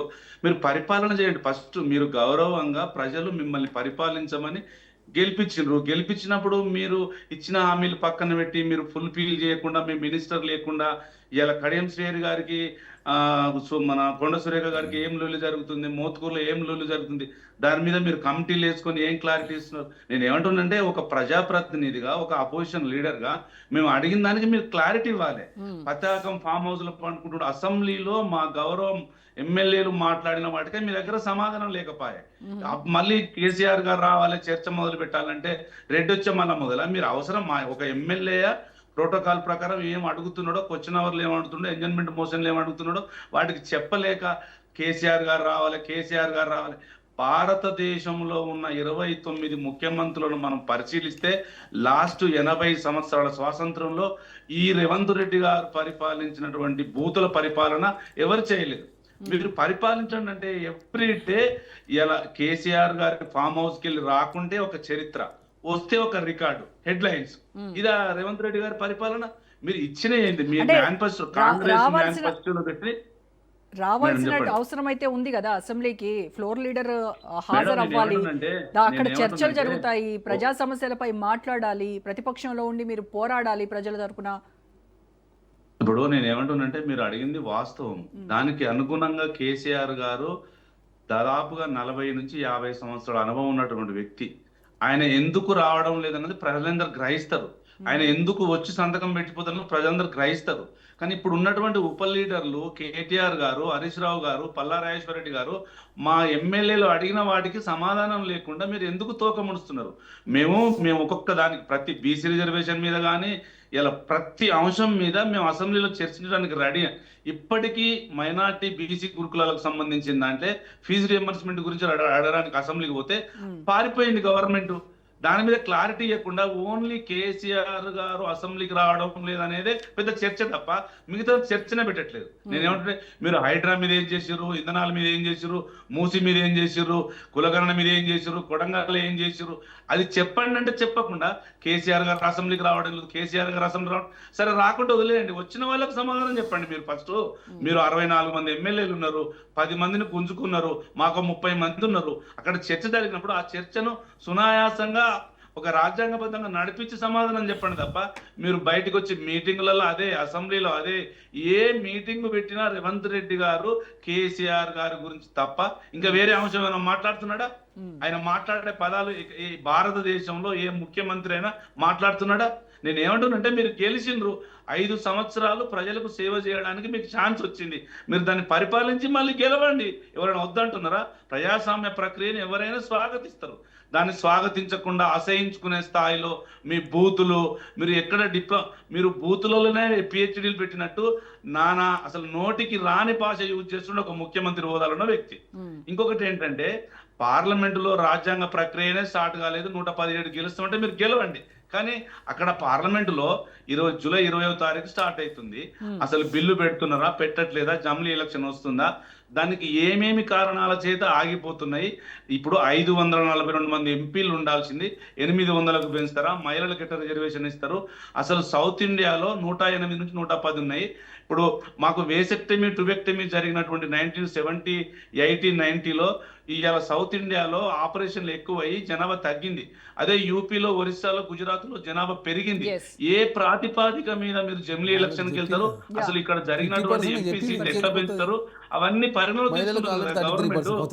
ఇప్పుడు ఇవన్నీ కాకుండానే ఉట్టిగానే వేగంగా మాట్లాడాల్సినటువంటి అవసరం లేదు. రేవంత్ రెడ్డి గారి లెక్క ఏది పడుతుంది మాట్లాడే, ఇలా చిన్న పిల్లోని అడిగినా, ఒక మామూలు బీఆర్ఎస్, బీజేపీ, కాంగ్రెస్ నాయకులను అడిగినా కూడా క్షుణ్ణంగా పరిశీలించి సమాధానం చెప్తారు. కానీ సమాధానం చెప్పే కెపాసిటీ రేవంత్ రెడ్డి గారికి లేక ఇష్టానుసారంగా, అంటే ఇవాళ పొద్దునట్టే ప్రధానమంత్రి గారు రేవంత్ రెడ్డికి ఫోన్ చేసి మీరు ఖమ్మం సభలో ఇది చెప్పండి అని చెప్పినట్టుగా ఆయన సభ ప్రాంగణం అంతా అట్లా మాట్లాడుతున్నాడు. ఎవరైనా మాట్లాడచ్చు అట్లా? అసలు రాజ్యాంగ ప్రక్రియ లేదు, రోడ్ మ్యాప్ లేదు, 1/3 మెజార్టీ లేదు, చర్చ పెట్టలే, ఒక పార్లమెంటరీ కమిటీ వేయలే, ఏం లేకుండానే వస్తున్నాయి జమిలీ ఎలక్షన్, 6 నెలలు రాష్ట్రపతి పాలన వస్తుంది, మేము గెలుస్తున్నామంటే మీరు గెలిచేది ఉంటే గెలవండి. కానీ ప్రజలను తప్పుదో పట్టేయడంలో మీరు నెంబర్ 1. మీరు ప్రజలకు ఇచ్చిన హామీలు నెరవేర్చలేని దాంట్లో మీరు నెంబర్ 1. మీరు మోసం చేయడంలో నెంబర్ 1. 80 సంవత్సరాల స్వాతంత్రంలో 60 ఏళ్ళు కాంగ్రెస్ పార్టీ పరిపాలించింది, ఇప్పుడు 15 ఏళ్ళు బీజేపీ పరిపాలించింది. దొందే. తెలంగాణ ప్రజలకు మొదటి శత్రువు కాంగ్రెస్ పార్టీ, రెండవ శత్రువు బీజేపీ. ఎందుకంటే ఇవాళ తెలంగాణ అంశం పరిణంలో తీసుకుంటే ప్రతి అంశంలో తెలంగాణ మోసం చేసింది ఎవరు? ఫజల్ అలీ కమిషన్ నుంచి మొదలు పెడితే పెద్ద మనుషుల ఒప్పందం నుంచి మొదలు పెడుతుంటే విడిగా ఉన్న తెలంగాణ కలిపింది ఎవరు? వాళ్ళే కదా. మొత్తం భారతదేశంలో కాంగ్రెస్ పార్టీ అనేది ఇక రాదు. 99 మంది ఎంపీలతో భారతదేశంలో రాహుల్ గాంధీ ప్రధానమంత్రి సూచనలు కనిపిస్తున్నాయా మేడం? అది కానీ ఇక్కడ తెలంగాణలో కేసీఆర్, బీఆర్ఎస్ ఇవన్నీ కూడా గడిచిన చరిత్ర చదువుకోవడమే. ఇక ఫ్యూచర్ లో మళ్ళీ ఆ పార్టీ పుంజుకునేది లేదు, అధికారంలోకి రావడం అనేది ఒక పెద్ద కళ అని చెప్తున్నారు. నేనేమంటున్నానంటే అది కళ కావచ్చు, కానీ చరిత్రలో ఒక రికార్డు ఉంది. ప్రపంచ చరిత్రలో కేసీఆర్ గారు చేసిన ఉద్యమము అదొక రికార్డు, ఒక లెజెండరీ ఉంది. గెలవచ్చు, గెలవకపోవచ్చు, మళ్ళీ మేము 100 గెలవచ్చు, మళ్ళీ గౌరవ్ కేసీఆర్ గారు ముఖ్యమంత్రి కావచ్చు. ఊహాజనకమైనటువంటి రేవంత్ రెడ్డి మాటలు బీజేపీ కానీ మాట్లాడేది ఓన్లీ కాంగ్రెసే మాట్లాడుతుంది. బీజేపీ వాళ్ళు కూడా ఆతు చూసి స్టెప్ వేస్తారు. నేను ఏమంటున్నానంటే కాంగ్రెస్ బీజేపీ వాళ్ళు కూడా ఆతి చూసి స్టెప్ వేస్తారు. అంత ముందు చూపు లేకుండా మాట్లాడరు. గెలవచ్చు, గెలవకపోవచ్చు, వర్షం ఎప్పుడు వచ్చేది, ప్రజాస్వామ్య ప్రక్రియ ఏం జరిగేది, ఎవరు ఓడిపోయేది అనేది ఎవరు చెప్పలేరు. నేను ఏమంటున్నానంటే ఇలా రాజకీయాన్ని నడి రోడ్లో వీధిలో పెట్టి గుంజుతున్నది బీజేపీ, కాంగ్రెస్. ఇలా గోవాలో ఏం జరిగింది, ఇలా గుజరాత్లో ఏం జరిగింది, శివసేన మహారాష్ట్రలో ఏం జరిగింది, మొన్న ఆమ్ ఆద్మీ పార్టీ ఎంపీలను ఏం చేశారు అనేది ప్రజలు గ్రహిస్తున్నారు. గెలవచ్చు, గెలవకపోవచ్చు, ఒకవేళ 100 సీట్లు గెలవచ్చు, మళ్ళీ 3వసారి ముఖ్యమంత్రి కేసీఆర్ గారు కావచ్చు. అది ఎవరు చెప్పలేని అంశం అది. రైట్. సో శ్రీనివాస్ గారు, సో జమిలీ మహిళా రిజర్వేషను, డీలిమిటేషను ఏమైనా నెక్స్ట్ ఇప్పుడు జరగబోయేటువంటి బడ్జెట్ సెషన్స్లో పార్లమెంట్లో ఏమైనా ఈ బిల్లుకు సంబంధించినటువంటి ప్రతిపాదనలు ఏమైనా పెట్టబోతున్నారా? మరి ఏ రకమైనటువంటి ధీమాతో ఈరోజు ముఖ్యమంత్రి రేవంత్ రెడ్డి ఖచ్చితంగా జమిలీ ఎన్నికలు వస్తాయి, 2009 జూన్లో ఎన్నికలు ఉంటాయి, తర్వాత డీలిమిటేషన్ ద్వారా అసెంబ్లీలు పార్లమెంటు స్థానాలు పెరుగుతాయి అని చెప్పారు? ఇది ఒక common question, common knowledge sense ఉన్నటువంటి ఒక వ్యక్తులకు అందరికి కూడా అర్థమైనటువంటి విషయం. కొత్తగా మేము చెప్పింది కాదు. రాజ్యాంగం రాసినప్పుడే 10 ఏళ్ళకి ఒకసారి డీలిమిటేషన్ జరగాలి. సవరణలు ఏమైనా ఉంటే అడిషనల్ డెలిషన్స్ ఏమైనా జరగాలి. దాని యొక్క ఆ స్టడీ చేయడానికి ఇక అది ఇప్పుడు గత మధ్యలో చాలా గ్యాప్ అయింది కాబట్టి 20 సంవత్సరాలుగా, అంతకుముందు ఒక 20 సంవత్సరాలుగా. ఇప్పుడు ఒక్కొక్క పార్లమెంట్ కాన్స్టిట్యూన్సీ 30-34 లక్షలు 20 లక్షలు ఈ విధంగా ఉంది. ప్రజా ప్రాతినిధ్యం ప్రజలకు అందుబాటులో ఉండాల్సిన అవసరం నీడ్ అత్యవసరం. సో ఇది అన్ని పార్టీలు కూడా ఒప్పుకుంటున్న విషయాలే. సంఖ్య మీదనే కొద్ది చర్చ ఉన్నది. 50% మేము వేస్తామని చెప్తే చర్చకు వస్తే ఇంకో మిగతా పార్టీ కొన్ని పార్టీలు వ్యతిరేకించింది. కానీ వారు వ్యతిరేకం అని చెప్పి ధైర్యం చేస్తారా జమిలీ ఎన్నికలకు? లేదా డీలిమిటేషన్ వ్యతిరేకం అని చెప్పి ధైర్యం చేస్తారా? ఏకకాలంలో ఎన్నికలు అనేది మేము చాలా చేయలేదు. కాంగ్రెస్ సర్కార్ మొదటి నుంచిగా నడిచింది, 62-67 వరకు నడిచింది. దాని తర్వాత కొన్ని పంజాబ్ కానీ మా తమిళనాడు కానీ డిస్టర్బ్ అయింది. దాని తర్వాత ఈ యొక్క బ్రేక్ అయింది. దాన్ని సవరించడానికి, దేశ గుడ్ గవర్నెన్స్ లైన్లో నడవడానికి, లేకుంటే దుబారా ఖర్చు కంట్రోల్ చేయడానికి చేసి తప్పేమున్నాయి. కాబట్టి అన్ని పార్టీలు కూడా ఈ ప్రతిపాదన కూడా సమర్థిస్తాయి. ఈ ప్రతిపాదన సమర్థించాల్సిన అవసరం ఉంటుంది. లేకుంటే ప్రజలు క్షమించారు. సో ఇది భారతీయ జనతా పార్టీ కొత్త పెట్టింది కాదు. కాబట్టి కాంగ్రెస్ కూడా సపోర్ట్ చేయాల్సిందే, మిగతా పక్షాలను కూడా సపోర్ట్ చేయాల్సిందే, అన్ని రాష్ట్రాలు కూడా సపోర్ట్ చేయాల్సిందే. 2/3 ఆ యొక్క రాజ్యాంగ సవరణ కోసం ఉన్నటువంటి ఒక వెసులుబాటు, ఆ యొక్క అవకాశాన్ని ఆ రాష్ట్రాలు కూడా సపోర్ట్ చేయాల్సిందే. దీనివల్ల ఒక ఏకరూప సిస్టమ్ డెవలప్ అయింది. కాబట్టి మాట్లాడుతూ కాన్ఫిడెన్స్ ఉంది. రేవంత్ రెడ్డి గారికి ఖచ్చితంగా మొన్న పెట్టిరు, వీగిపోయింది. ఇప్పుడు మళ్ళా పెడుతుంది సర్కార్. దాన్ని ఇంకా కొన్ని పార్టీలు ముందుకు వస్తాయి, కొన్ని పార్టీలు బీజేపీలోకి చేరినాయి. సో దరిదాపుగా ఆ సపోర్ట్ కావాల్సినటువంటి సంఖ్య చేరుతా ఉన్నాం. ఇంకా కొన్ని కూడా వస్తారు, చెప్పలేము. కాంగ్రెస్ పార్టీ కూడా సపోర్ట్ చేయొచ్చు. డీలిమిటేషన్ బిల్లుకు సంబంధించి అంటున్నారా? డీలిమిటేషన్ కావచ్చు, లేదా ఈ యొక్క జమిలీ ఎలక్షన్స్ కూడా కావచ్చు. దాంట్లో తప్పు లేదు కదా. అది జినైన్ ఇష్యూ. వాళ్ళు కూడా అంతర్మదనంగా లోపల మాట్లాడుకునే అంశాలు, ఒప్పుకునే అంశాలు. బయట unless party high command decides, they may not speak out side. కాబట్టి ఇవాళ రేపున కాంగ్రెస్ పార్టీ కూడా ఈ అంశాల మీద క్లారిటీ ఇస్తుంది. వ్యతిరేకిస్తే మాత్రం ప్రజలు క్షమించారు. మహిళా రిజర్వేషన్ దీంతో డీలిమిటేషన్ తో ముడిపెట్టారు కదా. మహిళా రిజర్వేషన్ బిల్లును డీలిమిటేషన్ తో లింక్ చేసినప్పుడు కదా రోజా గారు మహిళా రిజర్వేషన్ కాంగ్రెస్ పార్టీ చెప్పిందే. అవును, దాన్ని ఎవరు వ్యతిరేకించట్లేదు అన్నారు. మరి ఒకవేళ కనుక ఏదో ఒక అభిప్రాయ భేదంతో వెస్టెడ్ ఇంట్రెస్ట్ తో ఫిగర్ తక్కువ గురించి మీరు పట్టుబడితే ఈ దేశ ప్రజలు 50% ప్రజలు, మహిళలు వాళ్ళు క్షమించారు. చరిత్రలో మీరు నిలిచిపోతారు, ఒక విలన్స్ లాగా నిలిచిపోతారు. కాబట్టి వాళ్ళు కూడా రియలైజ్ సపోర్ట్ చేయాల్సిందే, తప్పేముంది దాంట్లో. కాబట్టి నాకు అది విశ్వాసం. రేవంత్ రెడ్డి గారికి ఆ యొక్క విషయం పరిస్థితి అర్థమైంది. ఏ కోశాన కూడా 28లో జరగవు, 29 6 మాసాలు ముందుకు జరిపేసి కామన్ గా అన్ని కూడా కలిపి చేస్తారు. ఇది ఆగే కాదు. కాబట్టి ఆ ఎన్నికల్లో మేము 117 సీట్లు గెలుస్తాం, 120 సీట్లు గెలుస్తాం అని చెప్పేటువంటి ఒక ధైర్యం చేస్తా ఉన్నారు. ఓటు వేయాల్సింది ప్రజలు, గెలవాల్సింది మీరు కాదు, మీరు కాదు. ఏమండి? జమిలీ ఖాయం, మహిళా రిజర్వేషన్ ఖాయం, ఇవన్నీ కూడా డీలిమిటేషన్ ఖాయమే. కాబట్టి రేవంత్ రెడ్డి గారికి ఎక్కడో 6th సెన్స్ చెప్తా ఉన్నది. చెప్పిందా కేంద్రం చెప్పిందా? బీజేపీ పాలసీ కేంద్ర ప్రభుత్వం అమ్మా. బీజేపీ స్టాండ్ మొదటి నుంచి కేంద్ర ప్రభుత్వంగా మంత్రివర్గం ముందర పెట్టింది ఉంటుంది. ఆ యొక్క ప్రతిపాదన ముందర పార్లమెంట్ లో. సో వారికి బాగా తెలుసు. బీజేపీ తలుచుకుంటే ఏదైనా చేస్తుంది భయం. నేను చెప్పింది చూడండి, అసదుద్దీన్ ఓవైసీ చెప్పింది చూడండి, ఎంత పెద్ద మాట్లాడా. 60 మోదీ అమిత్ షా ఇద్దరి యొక్క కాంబినేషన్ బాగుంటే అమిత్ షా తలుచుకుంటే ఏదైనా సాధ్యమైతే ఏదైనా అయినదాకా చేసిందాకా వదిలిపెట్టడానికి చెప్పినారు. ఆయన మా పార్టీ కాదు, మా యొక్క ఆలోచన మా సపోర్టింగ్ ఆలోచన సంబంధం లేదు. భర్త శత్రుగా రాజకీయంగా శత్రుగా ఉన్నటువంటి ఒక, కానీ మా యొక్క ఇంటెన్షన్, మా యొక్క మోటివ్ బోనఫైడ్ ఇంటెన్షన్ గమనిస్తూ కాబట్టి అందరు కూడా ఈ మాట సపోర్ట్ ఇస్తాం. అందులో భాగమే రేవంత్ రెడ్డి గారు. ఇక రెండవది, మాటికి రేవంత్ రెడ్డి గారు ఒక పాట పాడతారు. ఆయన రాహుల్ గాంధీ ప్రైమ్ మినిస్టర్ చేయాలి, రాహుల్ గాంధీ ప్రైమ్ మినిస్టర్ చేయాలని చెప్పేసి ఆయన ప్రేమ కాదు, రోజుగా ఆయన ప్రేమ కాదు, తన యొక్క ముఖ్యమంత్రి సీట్ను రక్షించుకోవడానికి కాంగ్రెస్ పార్టీ ప్రచారం తీసుకోవడం సాధ్యమవుతుందా? 99 సీట్లు ఉన్నటువంటి కాంగ్రెస్ పార్టీ ఇంకా డిక్లైన్ అయితే అవుతుంది అనేక రాష్ట్రాల్లో. నినాక మొన్న 2 సీట్లు ఎమ్మెల్యే హార్డ్ టికెట్లు, అంత పెద్ద 294 సీట్లు ఉన్నటువంటి ఒక పశ్చిమ బెంగాల్ రాష్ట్రం. సాధ్యమైతే కాంగ్రెస్ పార్టీ మొత్తం డిక్లైన్ అయింది, నాయకులు లేరు, ఇంకా బయట పడతా ఉన్నారు. ఇంకా రావాలి చూడండి మీరు, పెద్ద రాష్ట్రాల్లో బీజేపీ కాంగ్రెస్ పార్టీ లేదన్న విషయం మనకు అందరు కూడా తెలుసు. అసలైన రాష్ట్రాల్లో లేవు కాంగ్రెస్ పార్టీ.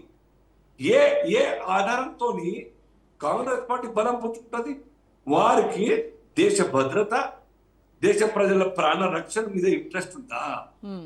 ఆఫ్ఘనిస్తానో, సిరియానో, లెబనానో, ఇరాక్నో దేశ నాయకుడు గొప్పోడైతేనే, ఆయన ఇంట్రెస్ట్ బాగుంటేనే దేశ ప్రజలకు రక్షణ, దేశ ప్రజల యొక్క ఆస్తులకు రక్షణ ఉంటుంది. ఇది అది పోతే పోని, ఈయన పోతే పోని, బంధువులు పడితే తిరిగి తప్పేమున్నది. ఆ రావణ నాటుడు ఎవరో పిల్లాడు సపోర్ట్ చేసే లైన్ పట్టుడు, ఆయన విచిత్రమైనటువంటి దేశ వ్యతిరేకంగా ఉన్నటువంటి వాళ్ళు జెండా, పాకిస్తాన్ జెండా పడితే కాంగ్రెస్ పార్టీ సైడ్ యాక్టర్ గా నిలబడతారా? జేఎన్యూలా ప్రజలకు అర్థం కాదా? ఆ పిల్లాల పక్కన దేశానికి టుకుడే కరీంగానే యొక్క పిల్లాల పక్కన నిలబడి చేతిలో పట్టుకొని నిలబడతాడా? ఇది కాంగ్రెస్ నాయకులకు కూడా బాధ పెడతా ఉంది. కాబట్టి ఆ మధ్యన ఒక చర్చ వచ్చి మీరు గమనించుంటారు, not Rahul Gandhi let Priyanka come to field అని చెప్పేసి. ప్రియాంక గాంధీ కోరుకుంటారు, because they have lost confidence in the leadership of Rahul Gandhi. కాబట్టి ఇది సంసారం నడిచేది కాదు, ఈ దుకాణం నడిచేది కాదు. భలే కొంత మాటలు చాలా చతురతతోని ఈ యొక్క తెలంగాణ రాష్ట్రంలో రేవంత్ రెడ్డి గారు బాగా అందరూ అభిమంతులాగా అందరు చుట్టూ దుష్మన్ ఉన్నప్పటికీ కూడాను విత్ ఇన్ ది పార్టీ అంటారు రేవంత్ రెడ్డి గారు కొట్టుకుంటూ, తన్నుకుంటూ, చెప్పుకుంటూ, దున్నుకుంటూ బయటకు వచ్చే ప్రయత్నం చేస్తారు. ఆ ప్రయత్నంలో 32 మాసాలు 31 మాసాలు కంప్లీట్ అయినాయి. లెట్ us see ఫ్యూచర్ లో ఎన్ని మాసాలు కొనసాగుతారో. మేము కొనసాగాలని కోరుకుంటున్నాం. కాంగ్రెస్ పార్టీ పూర్తి కాలంగా సాగని 2034 దాకా నడవని. 2034 దాకానా? కాదు, ఈ టర్మ్, ఈ ఎలక్షన్ దాకా మధ్యలో పడిపోవాలని మేము కోరుకునే వాళ్ళం కాదు. టర్మ్ ప్రజలు ఇచ్చిన మ్యాండేట్ 5 years. శ్రీనివాస్ గారు జమిలి వచ్చి డీలిమిటేషన్, ఒక నిమిషం, డీలిమిటేషన్ జరిగి నియోజకవర్గాల సంఖ్య పెరిగితే బీజేపీకి అది అడ్వాంటేజ్ అవుతుందా? బాగా అడ్వాంటేజ్ అవుతుంది. దేశంలో రూపురేఖలు మారుతున్న సంగతి దేశ ప్రజలు ఎక్కడైతే అక్షరాస్యత తక్కువటువంటి ప్రాంతాలు కూడా బీజేపీ గెలుస్తున్నది. ఒరిస్సా పేద రాష్ట్రం, ఒరిస్సా థంపింగ్ అడిగించే, పశ్చిమ బెంగాల్ నిన్నదాకా మాకు నాయకులు లేనటువంటి ప్రాంతం. ఆ ప్రాంతంలో thumping 2/3 majority, 208 out of 294. It's not a simple matter. మరి 40 ఏళ్ళుగా ఆ రాష్ట్రంలో 10 సంఖ్య పెరుగుతలేదు. సిద్ధార్థ శంకర్ రేవాది last chief minister of Paschim Bengal Congress పార్టీకి. Why Congress could not win all over Paschim Bengal? 40 ఏళ్ళు అయిపోయా ఉత్తరప్రదేశ్ లో కాంగ్రెస్ పార్టీ గెలవక. తమిళనాడు 1-2 గెలితే చాలా సంతోషంగా ఫస్ట్ టైం 2 గెలితే మీరు మంత్రులు తీసుకున్నారు. దశాబ్దాల కాలం పాటు పోయిన పవర్ ఆ రాష్ట్రాల్లో పికప్ అనుకుంటలేదు. అది అర్థం కాదు కాంగ్రెస్ వాళ్ళకు. ఈ వలగా రేపైనా ఈ కాంగ్రెస్ లో ఉన్నటువంటి పాజిటివ్ థింకర్స్ అందరు కూడా they will have to come to Bharatiya Janata party. They will have to support Bharatiya Janata, inevitable support, definite గా సపోర్ట్ చేయాల్సిందే. some may join, some may indirectly support voting. Definitely ఆ పరిస్థితి వస్తుంది. There is no difference రోజు గారు. Okay right. Congress party BRS కు అబద్ధాలు రెండు ఒకే గుణం, ఒకే లక్షణం, ఒకే నక్షత్రం మనుషులు కావచ్చు పార్టీలు. సో పరిపాలనలో తేడా లేదు. ఒకరేమో కాళేశ్వరం పేరు మీద దోపిడి, ఇంకోలేమో ఇంకో రకంగా దోపిడి. నేను చెప్పడం కాదు, కాంగ్రెస్ ఎమ్మెల్యే మాట్లాడతలేరా? కాంగ్రెస్ ఎమ్మెల్యే మాట్లాడేది ఇప్పటిదాకా. కాంగ్రెస్ మినిస్టర్స్ మాట్లాడతారు ఒకరి ఒకేలా. ఎవ్రీ వన్ ఈజ్ అన్హ్యాపీ ఇది కాంగ్రెస్ పార్టీ. యా కానీ సిచ్యువేషన్ దానికి కారణం బీఆర్ఎస్ కూడా ప్రధాన. బీఆర్ఎస్ యొక్క దివాలా తీపించిన కారణంగా వాళ్ళు ఇచ్చిన ప్రామిసెస్ కూడా టచ్ చేయలేని పరిస్థితి. అంటే ఒక బస్సు కొంత 75%. సో ఈ రెండింటికి ఆల్టర్నేట్ గా ప్రజలు బీజేపీ వైపే చూస్తారు. ఖచ్చితంగా తెలంగాణలో వికల్పు డబుల్ ఇంజన్ సర్కార్, భారతీయ జనతా పార్టీ మాత్రమే, డబుల్ ఇంజన్ సర్కార్ భారతీయ ఖాయం. జనతా పార్టీ మాత్రమే వికల్పు. డెఫినెట్ గా ఇది రోజుగా ఈ రాష్ట్రానికి శ్రీరామ రక్ష బీజేపీ. ఓకే రైట్ అండి, రైట్. శ్రీరామ రక్ష లేకపోతే రక్షించలేరు ఎవరు. ఎస్ ఈఎంఐలు వడ్డీలకు కట్టలేకపోతున్నారు. ఓకే కోటేశ్వర ఈ యొక్క ఫ్రీ పీస్ కారణంగా అలవాటు చేసే రెండు పార్టీలు కూడా యా ఎస్ సార్. ఆలోచన ప్రజలు. Okay okay right. కోటేశ్వర గారు, ఈ డీలిమిటేషన్కి మహిళా రిజర్వేషన్ బిల్లుకి ఈ ముడిపెట్టడం అనేది మనము 131వ రాజ్యాంగ సవరణ ద్వారా చేయాలని చూసారు, అది వీగిపోయింది. దానికి కొంతమంది అంటే డీలిమిటేషన్కి మాత్రమే మేము వ్యతిరేకం, మహిళా రిజర్వేషన్ కాదు అని చెప్తున్నారు. దక్షిణాది భారతంలో ఉన్నటువంటి దక్షిణాది రాష్ట్రాలన్నీ కూడా దీనికి అగెనెస్ట్గా ఉన్నాయి. బికాస్ ఆఫ్ జనాభా ప్రాతిపదికన చేస్తే మాత్రం మన ప్రాధాన్యత తగ్గుతుంది అనేది వాళ్ళు చెప్తున్నటువంటి వెర్షన్. మరి ఈ చిక్కుముడి వీడేది ఎట్లాగంటారు? డీలిమిటేషన్ వస్తుంది, సంఖ్య పెరుగుతుంది, మేము వస్తామని ఎవరికి వాళ్ళు కాన్ఫిడెంట్ గా ఉన్నారు. రెండు సమస్యలు అవి. రెండింటిని విడివిడిగా పెట్టమనండి. రెండింటిని విడివిడిగా పెడితే అప్పుడు మహిళా రిజర్వేషన్ సంబంధించి అన్ని పార్టీలు మద్దతు ఇస్తాయి. ఎందుకని పెట్టట్లేదు, రెండింటిని విడివిడిగా ఎందుకని పెట్టట్లేదు అనేటువంటిది సమస్య. అందుకని బీజేపీ ఆ విషయంలో తన రాజకీయం తాను నడుపుతా ఉంది. దాన్ని వ్యతిరేకించేటువంటి ప్రతిపక్షాలు కూడా అదే ఉన్నాయి. ఇప్పుడు కొంతమంది మన టీఎంసీ ఎంపీలను కలుపుకున్నా లేకపోతే ఇంకోళ్ళు కలుపుకున్నా కానీ అంత మెజారిటీ వస్తుందా రాదా అనేటువంటిది ఇప్పటికీ అనుమానమే. అందువలన ఎవరికి ఉండేటువంటి అనుమానాలు ఉన్నాయి, ఎవరికి ఉండేటువంటి ఆశలు వాళ్ళకు ఉన్నాయి. ఈ నేపథ్యంలో చూసినప్పుడు ఎందుకని బీజేపీ ఆ రెండింటిని కలిపి జమిలి ఎందుకు అంటే, జమిలి కాదు, ఈ రెండింటిని డీలిమిటేషన్ మహిళా రిజర్వేషన్ ని ఎందుకు కలిపి పెట్టాలి, ఏమన్నా రీజన్ ఏమన్నా చెప్తారా? సంతృప్తికరమైనటువంటి రీజన్ ఎవరు ఇంతవరకు చెప్పలేదు, భవిష్యత్తులో కూడా చెప్పలేదు. విడివిడిగా పెట్టండి, విడివిడిగా పెడితే ఆమోదించారు కదా ఆల్రెడీ. అంటే అదే మహిళా రిజర్వేషన్ బిల్లు మేము పెడుతున్నాము అని జనాల్లోకి వెళ్ళాలి, మళ్ళీ ఇటువైపు ప్రతిపక్షాలన్నీ వీటిని వ్యతిరేకిస్తున్నాయి కాబట్టి బిల్లు వీగిపోతుంది అని చెప్పేటువంటి ప్రయత్నం. చాణక్య రాజకీయం అది. అమిత్ షా గారు, మోడీ గారి రాజకీయం అది. అందులో అందుకని మహిళల మీద శ్రద్ధ లేదు, లేకపోతే మహిళలకి చిత్తశుద్ధి లేదు. నిజానికి అటువంటి చిత్తశుద్ధి ఉంటే ఆ స్ఫూర్తిని తీసుకొని మొన్న జరిగినటువంటి 5 రాష్ట్రాల ఎన్నికల్లో వాళ్ళు మరి 33% రిజర్వేషన్ ఏమైనా ఇచ్చారా? ఇవ్వలేదు. రేపు జరగబోయేటువంటి 5 రాష్ట్రాలు, ఉత్తరప్రదేశ్, మన గుజరాత్, ఈ ముఖ్యమైనటువంటి బీజేపీ రాష్ట్రాలు, ఆ రాష్ట్రాల్లో అయినా 33% సీట్లు ఇస్తారా? నేను ఖచ్చితంగా చెప్తున్నా, ఇవ్వరంటే ఇవ్వరు.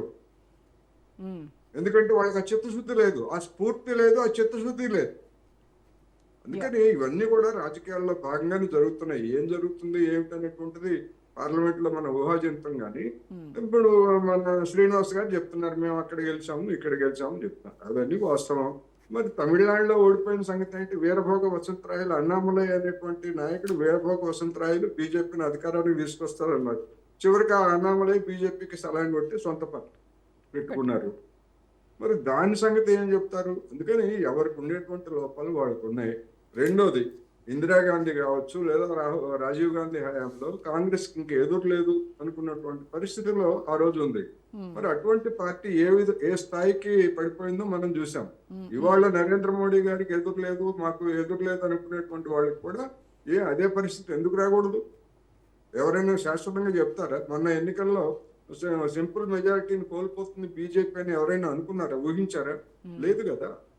అందుకని ప్రపంచంలో జరుగుతున్న పరిణామాలు, దేశంలో జరుగుతున్న పరిణామాలు అనూహ్యమైనటువంటి రాజకీయ పరిణామాలు ఇంకా 3 సంవత్సరాలు 2029కి 3 సంవత్సరాలు ఉన్నాయి కనుక యా ఈ లోపల జరిగేటువంటి పరిణామాలన్నింటిని బట్టి ఎన్నికలు ఉంటాయి. ఒకవేళ జమిలి పెట్టినా లేకపోతే సీట్లు పెంచినా మొత్తంగా ప్రజల నుంచి దూరం అయితే ఆ సీట్లకు అనుగుణంగానే ఓటమి కూడా అంత తీవ్రంగానే ఉంటది. సార్ ఇంకొక ఏ పార్టీకి క్వశ్చన్ ఏంటంటే క్విక్ గా ఆన్సర్ చేయండి దీనికి కూడా. ఒకవేళ జమిలీ జరిగి 2009 జూన్లోనే కనుక ఎలక్షన్స్ జరిగితే మరి ఈ 6 నెలల పాటు డిసెంబర్తో ముగుస్తుంది కాబట్టి డిసెంబర్ టు మే వరకు కూడా ఏం జరగబోతుంది అంటారు? ఈ 6 నెలల్లో అంటే రాజ్యాంగ సవరణ ప్రకారం చేసుకొని వీళ్ళు ప్రభుత్వానికే పొడిగింపిస్తారా, గడువు పొడిగిస్తారా, లేదు అంటే రాష్ట్రపతి పాలనకి ఎక్కువగా అవకాశాలు ఉంటాయా? మీరు తెలంగాణ గురించి అడుగుతున్నారు. నేనేమంటున్నానంటే అది తెలంగాణ ఒక్కదానికే ఉండదు. అవును, అటువంటి రాజ్యాంగం మిగతా అన్ని చేయాల్సి రాష్ట్రాలు వస్తే అవును ఎస్ అన్ని రాష్ట్రాలకి చేయాల్సి వస్తుంది. అన్ని రాష్ట్రాలకు చేసినప్పుడు మరి గొప్పగా చెప్పుకున్నటువంటి బెంగాల్ సంగతి ఏం చేస్తారు? రేపు 27లో జరిగేటువంటి ఎన్నికల్లో మళ్ళా బీజేపీ వస్తుందో రాదో అది వేరే అంశం అనుకోండి. వచ్చిన చోట ఒకవేళ వస్తే మరి యోగి ఆదిత్యనాథ్ గారు లేదా గుజరాత్ లో వీటిలో ఏం చేస్తారు? అందుకని అనేకమైనటువంటి సంక్లిష్టమైనటువంటి సమస్యలు ఇందులో ఇప్పుడు ఉన్నాయి. అవును అందుకని రాజ్యాంగ సంక్షోభం కూడా తలెత్తేటువంటి అవకాశం ఉంది. Yes. వాటన్నిటిని పక్కన పెట్టేసి అసలు మొత్తం రాజ్యాంగాన్ని లేపేస్తామనేటువంటి పద్ధతుల్లో మాట్లాడినప్పుడు దేశం జాగ్రత్త పడింది. ఇప్పుడు కూడా మళ్ళా అటువంటి పరిస్థితి బీజేపీకి రాబోతుంది. అందుకని ఏం చేస్తారు ఏమిటనేటువంటిది మనం ముందుగానే అలా చేస్తారు ఇలా చేస్తారని విమర్శలు చేయాల్సినటువంటి లేదు అనేది నేను ఈ సందర్భంగా చెప్పదలుచుకున్నాను. Right sir right Charan. Madam ఇక్కడ మహిళా బిల్లుకు సంబంధించి 2023లో పాస్ అయినప్పటికీ 2034 నుంచి అమలు చేస్తామని చెప్పడం జరిగింది. ఇప్పుడేమో ఏకంగా 2029 అని. ఈ 2029 మహిళా బిల్లు అంటే మొన్ననే మహిళా బిల్లుకు సంబంధించిన అంశం పాస్ అయ్యేది. అదొకటి 33% అనేది అది ఫిక్స్ అయి ఉన్నది. సెకండ్ ఇప్పుడు ఏదైతే 50% రాష్ట్రాల పెంచుతుందని చెప్పేసి కేంద్ర ప్రభుత్వం మొన్న పార్లమెంట్ సమావేశాల సందర్భంగా చెప్పారు. 50% అనేది వాళ్ళు ఇప్పుడైతే ఉన్నట్టు కనపడతా ఉంది. ఎందుకంటే 50% మీదే వాళ్ళు ఇంకా స్టిక్ అని ఉన్నట్టు కనపడుతుంది. అదే కాకుండా 2/3 అంటే 319 మంది మాత్రమే ఎన్డీఏకున్నారు. 2/3 అంటే 362 మంది ఉండాలి. మరి డిఎంకేకు ఒక 30 మంది ఉన్నారు. అయినా కూడా 362 వచ్చే పరిస్థితి లోక్సభలో లేదు. రాజ్యసభలో సమీప దగ్గరలో ఉన్నది. కానీ రాజ్యసభలో ఇప్పుడు ఆమ్ ఆద్మీ పార్టీ నుంచి 7 మందిని తీసుకున్న తర్వాత శివసేన సంబంధించి ఉద్ధవ్ ఠాక్రే ఇవన్నీ టీఎంసీ సంబంధించి తీసుకున్నా కూడా ఇంకా తక్కువ పడే అవకాశం కనపడుతుంది. కాబట్టి 2/3 అనేది లోక్సభలో అంత ఈజీగా లేదు. కాబట్టి మరి లోక్సభలో ఆ పూర్తిస్థాయి మెజార్టీ లేనప్పుడు మరి జమిలీ ఎలక్షన్లు సంబంధించి అంశం కావచ్చు, లేకపోతే అధ్యక్షతర ఎలక్షన్ సంబంధించి కావచ్చు, ఇంకా రకరకాల పరిణామాలు కూడా ఎదురే అవకాశం. కాబట్టి ఈ లిమిటేషన్ అంశం విషయం ఆల్రెడీ చర్చకు వచ్చింది. కాబట్టి 50% పెరుగుతాయి అన్నప్పుడు తెలంగాణ రాష్ట్రంలో 119 ఉన్నాయి కాబట్టి 50 పెరుగుతాయని చెప్పి ముఖ్యమంత్రి గారు భావించారు. 33% ఫిక్స్ అయింది. అది ఎప్పుడు ఇంప్లిమెంట్ చేసినా 34 అయినా 33%, 29 అయినా 33%. అన్ని పార్టీలు మద్దతు ఇచ్చాయి. నేను వాళ్ళు బిల్లు పెడితే మహిళా బిల్లు అయితే అయిపోతుంది. 33% ఇస్తారా మీరు? కాంగ్రెస్ పార్టీ బిల్లుకి అయిపోయింది కదా. బిల్లు సంబంధం లేకుండా తప్పదు, ఇవ్వాల్సి వస్తుంది. ఎందుకు ఇవ్వాలి? మహిళలకు ఇవ్వాలి కదా. ఇప్పుడు కాంగ్రెస్ పార్టీ 2011లోనే రాజ్యసభలో పాస్ అయింది శాస్త్ర బిల్లు. లోక్సభలో కాలే అలాంటి పరిస్థితిని బట్టి. ఇంకోటి కాంగ్రెస్ పార్టీ 2004 కావచ్చు లేకపోతే 9 కావచ్చు, 14 లోక్సభ 15 లోక్సభ, 4 లోక్సభ 2004లో 145 మాత్రం కాంగ్రెస్ వస్తే ఇండియా 5 సంవత్సరాలు. అదేవిధంగా ఆనాడు యూపీఏ ప్రభుత్వం 5 సంవత్సరాలు ఉంది. 2009లో ఆఫ్టర్ డీలిమిటేషన్ తర్వాత కాంగ్రెస్ పార్టీ 206 స్థానాలు గెలిచింది. 206 వచ్చినప్పుడు అధికారంలో, 145 వచ్చినప్పుడు కూడా అధికారంలో ఉంది. మాకు ఇప్పుడు 99 ఉన్నది. 10 కోట్ల వ్యత్యాసం ఉంది బీజేపీకి కాంగ్రెస్ మధ్య. 5 కోట్ల ఓట్లు వస్తే కాంగ్రెస్ పార్టీ చరిత్ర చెప్తోంది. మరి అదే చరిత్ర, అదే చెప్తున్నా మేడం. ఇంకోటి భారతీయ జనతా పార్టీ డెవలప్మెంట్ మీద ఎన్నడన్నా ఎలక్షన్ వేరు. మీరు ఎంతసేపు రాముడు, లేకపోతే పుల్వామా, బాలాకోట్, కేరళ స్టోరీ, కాశ్మీర్ స్టోరీ, సింధూరాప్ ఏదో ఒక స్టోరీ తీసుకొచ్చు తప్ప అయోధ్య రాముడనో ఇంకోటో, లేకపోతే బంగ్లాదేశ్ ముస్లింలను, పాకిస్తాన్ ముస్లింలను తప్ప ఏ దేశంలో ఉన్నా మేము వచ్చిన తర్వాత డాలర్కి ఇంత పెరిగింది, మేము వచ్చిన జీడిపి పెరిగింది, మేము వచ్చిన ఇన్ని ప్రభుత్వ రంగ సంస్థ స్థాపించడం, ఇన్ని అప్పులు తీర్చమని చెప్పి ఎక్కడన్నా మీరు అత్యధికంగా ఫీజు చూడండి. బీహార్ సంబంధించిన అతిపెద్ద ఆర్థిక వ్యవస్థగా మన భారతదేశం ఉంది కదా. 1000 మంది 100 రూపాయలు సంపాదించడు డెవలప్మెంట్ కాదు. 100 మంది 1000 రూపాయలు సంపాదాలి. భారతదేశంలో 1000 మంది 100 రూపాయలు సంపాదిస్తారు. మన ప్లేస్ 142 ప్లేస్ ఉన్నది. ఇంకొక 20 కోట్ల మంది పెరిగితే 3వ అతిపెద్ద ఆర్థిక వ్యవస్థ అవతరిస్తుంది కదా. అతిపెద్ద ఆర్థిక వ్యవస్థ అంటే ఎక్కువ మంది తక్కువ మంది ఎక్కువ సంపాదాలి కదా. ఎక్కువ మంది తక్కువ సంపాదిస్తే అదే డెవలప్మెంట్ అయినట్టు. మనది 142 ప్లేస్ ఉన్నది. అదే కాకుండా ఇప్పుడు డాలరు ఆనాడు ఏం చెప్పారు, డాలరు 96 రూపాయలు అయింది. మరి మన్మోహన్ సింగ్ గారు ప్రధానమంత్రి మీరు మాట్లాడిన ఈరోజు పరిస్థితి ఏంది? 14 మంది ప్రధానులు 63 లక్షల కోట్లు వేసి మీరు వచ్చింది 202 లక్షల కోట్లు అయింది. మీరు మొత్తం పార్టీలని మేము కూడా పోతే మేము ఇంకా రాముడు మీకు ఆదర్శం అయితే రామరాజ్యం కోసం మీరు చేసినటువంటి త్యాగం చేస్తుంది. ఏ రాష్ట్రంలో గోవా పోయినదే, కర్ణాటకలో, తర్వాత పశ్చిమ బెంగాల్ కావచ్చు, ఆమ్ ఆద్మీ పార్టీ ఎంపీలు, అంతకుముందు టీడీపీ ఎంపీలు ఒకటి కాదు కదా, మీతో పొట్టు పెరుకున్న వాళ్ళందరూ కూడా స్మాష్ అయిపోతూనే ఉన్నారు. ఈరోజు అస్సాం కనపరిచి ఏమైంది సార్? అస్సాంలో అకాలీదళ్ ఏమైంది? పంజాబ్లో, హర్యానాలో జననాయక జనతా పార్టీ ఏమైంది? మహారాష్ట్రలో శివసేన ఏమైంది? బీహార్లో జేడీ ఏమైంది? మెహబూబా ముక్తి జమ్మూ కాశ్మీర్లో మీరు మెహబూబా ముక్తితో కూడా పొత్తు పెట్టుకున్నారు ముస్లిం పార్టీతోటి. నార్థన్ స్టేట్ పై బీప్ తినమని చెప్తే మిగతా రాష్ట్రాల పై బీప్ని వ్యతిరేకిస్తుంది. భారతదేశం బీపీ ఎగుమతి 2వ స్థానం ఉంది, మరి ఎట్లుందో చెప్పండి అంటే దానికి సమాధానం లేదు. ఆస్ట్రేలియా నెంబర్ 1, భారతదేశం నెంబర్ 1. అందులో మళ్ళీ అంతా కూడా హిందువులే. గుజరాత్ హిందువులు ఒక్కరు మాత్రం ముస్లిం ఉన్న పరిస్థితి. అంటే భారతీయ జనతా పార్టీకి ఎస్ఐఆర్ పేరు మీద ఇప్పుడు మనడు ఏమన్నారు, పశ్చిమ బెంగాల్ మొత్తం ముస్లిమ్స్ ఉన్నారు, వలసదారు. ఎవరన్నా ముస్లింలు ఎంతమంది ఇదో లెక్కలు చెప్పిరా? ఈ దాదాపు 22-23 లక్షల కేసులు సుప్రీంకోర్టులో పెండింగ్ ఉన్నాయి. తర్వాత దానికి సంబంధించి పిల్లులు పెండింగ్ ఉన్నాయి. కాబట్టి ఆ అడ్డదారులో ఆ ఎలక్షన్ కమిషన్ కావచ్చు, ఈడీ, సిబిఐ, ఇన్కమ్ ట్యాక్స్ ఉపయోగించుకొని మీరు దేశంలో అధికారులకు వస్తుంది. 3 సార్లు అయిపోయింది. అయోధ్య రాముడు సంబంధించిన విరాళాల విషయంలో కావచ్చు, ఆ నిధులు గోలుమాలు జరిగింది. దేశమంతా చూస్తున్నారు, 100 కోట్లు జరిగింది. కాబట్టి అయోధ్య రాముడే 3 సార్లు అధికారం తీసుకొచ్చిండు, అంతకుముందు వాజ్పేయి గారు 2 సార్లు. కాబట్టి ఆ రాముడే బీఆర్ఎస్ భారతీయ జనతా పార్టీకి, ఇక్కడ బీఆర్ఎస్కి ఆల్రెడీ కాళేశ్వరం. కాబట్టి అన్ని సమాధానాలు ఒక్కోటి దొరుకుతున్నాయి. దానిలో భాగంగా బీఆర్ఎస్ పార్టీ ఏం చేసిందో, బీజేపీ కాంగ్రెస్ పార్టీ ఏం చేసిందో చర్చ చేద్దామని చెప్తున్నాం. అసెంబ్లీకి వస్తే చర్చ చేద్దామంటే ఏదో అసెంబ్లీ రావాలంటే కేసీఆర్ అంటే ఇంకోటి కేసీఆర్ ఇప్పుడు కేసీఆర్ కన్నా ఉద్దండులు మా పార్టీలో ఉన్నారు. రేవంత్ గారు లోక్సభ పోయిండు, రాజ్యసభలో పోయిండు, అసెంబ్లీ పోయిండు, కౌన్సిల్ పోయిండు, జడ్పీ సమావేశం. ఉత్తమ్ కుమార్ రెడ్డి కూడా లోక్సభలో ప్రధానమంత్రిని చూసినా అక్కడ, ఇక్కడ ముఖ్యమంత్రిగా కావచ్చు, మంత్రివర్గంలో. ఇక కేసీఆర్ అంటే దేశంలో ఎవరు లేని ఆయనకు ఆధారం ఉందా, ఆయన చూసి ఆయన ముందర మాట్లాడాలని చెప్పేసి కాంగ్రెస్ పార్టీ కలలు కట్టుందని మాట్లాడితే ఏమన్నా అర్థం ఉందా? ఇప్పుడున్నటువంటి మంత్రులు మేడం ఒక్కరు కాదు, పొంగులేటి శ్రీనివాసరెడ్డి గారు లోక్సభ పోయిన ఎవరు పారిపోయింది మేము కాదు కదా. కృష్ణా జలాలు, గోదావరి జిల్లా అంశం వస్తే పారిపోయింది మీరే. ఇప్పుడు తుమ్మల నాగేశ్వరరావు 4 ముఖ్యమంత్రితో పనిచేసి ఎన్టీఆర్ కానీ మొదలు పెడుతున్నారు వరకు. పొంగులేటి శ్రీనివాసరెడ్డి లోక్సభ పోయి ఇక్కడ ఆల్రెడీ ఇక్కడ ఎమ్మెల్యే కూడా మంత్రిగా పనిచేస్తాను. లోక్సభలో ప్రధానమంత్రులు, కేంద్ర మంత్రి ఇంతమంది చూసిన ఉత్తమ్ కుమార్ రెడ్డి గారు లోక్సభ పోయాడు, రేవంత్ రెడ్డి గారు పోయారు, కోమటిరెడ్డి వెంకరెడ్డి గారు పోయారు, తుమ్మల నాగేశ్వరరావు 4తో పనిచేసాడు. తర్వాత బట్టి విక్రమార్ గారు చాలా కౌన్సిల్లో ఉన్నాడు, తర్వాత ఎమ్మెల్యే ఉండి మంత్రిగా ఉన్నాడు, డిప్యూటీ శ్రీధర్ బాబు గారు చాలా మంది ముఖ్యమంత్రితో పనిచేసాడు.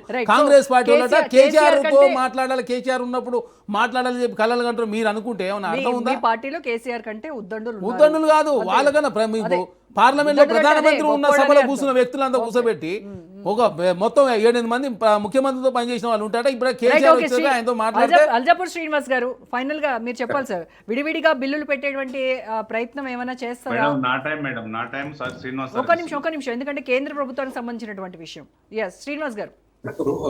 రోజా గారు, మా లక్ష్యం వల్ల ఆ బిల్లులు పాస్ అయ్యే విధంగా అప్రాపరియేట్ టైం విడివిడిగా అది నేనేం చెప్పలేను. దాని అంత ఆ స్థాయి వ్యక్తిని కాదు. పెడితే 2 బిల్లులు పాస్ అయిపోతాయి కదా. విడివిడిగైనా పాస్ అయ్యే విధంగా అనేక వ్యక్తుల్ని, అనేక మంది ఎంపీల్ని కన్విన్స్ చేసి పాస్ చేయించే బాధ్యత మేము చేస్తాం. ఇది మా హయాంలో జరగాలి. 60 సంవత్సరాలు పాలించిన కాంగ్రెస్ పార్టీ చెయ్యింది మహిళా రిజర్వేషన్. వాళ్ళకి అన్ని రాష్ట్రాల్లో 400 దేశం మొత్తం 400 పైచిలకు సీట్లు ఉన్నటువంటి పార్టీ, అన్ని రాష్ట్రాల్లో అధికారం ఉన్న పార్టీ చేయలేంది. ఒక హౌస్లో పాస్ చేసి వదిలేసి ఇప్పుడు చేయలేని పార్టీ మా ప్రయత్నంతోనే, అందరి సహకారంతో అయ్యే అవకాశం ఉన్నది. అయితే కూడా డెఫినెట్ గా అవ్వాలని కోరుకుంటున్నాం. ఎందుకంటే కేంద్రంలో ఏ పార్టీ, యూపీఏ కానివ్వండి, ఇటు బీజేపీ కానివ్వండి, ఎవరు ఎన్డీఏ ఉన్నా కూడా మహిళలకు మాత్రం అదే అన్యాయం. మీరు ఏదో చేస్తున్నామని పెద్ద కాబట్టి అంత కలరింగ్ ఇస్తారు తప్ప జరిగేది అక్కడ ఏమీ లేదు. వనగూరింది ఇప్పటి వరకు అయితే ఏమీ లేదు. మీరు చూస్తారు కదా, మీరు ఒక మహిళగా భారతీయ అందుకే అడుగుతున్నాను. మెచ్చుకుంటారు.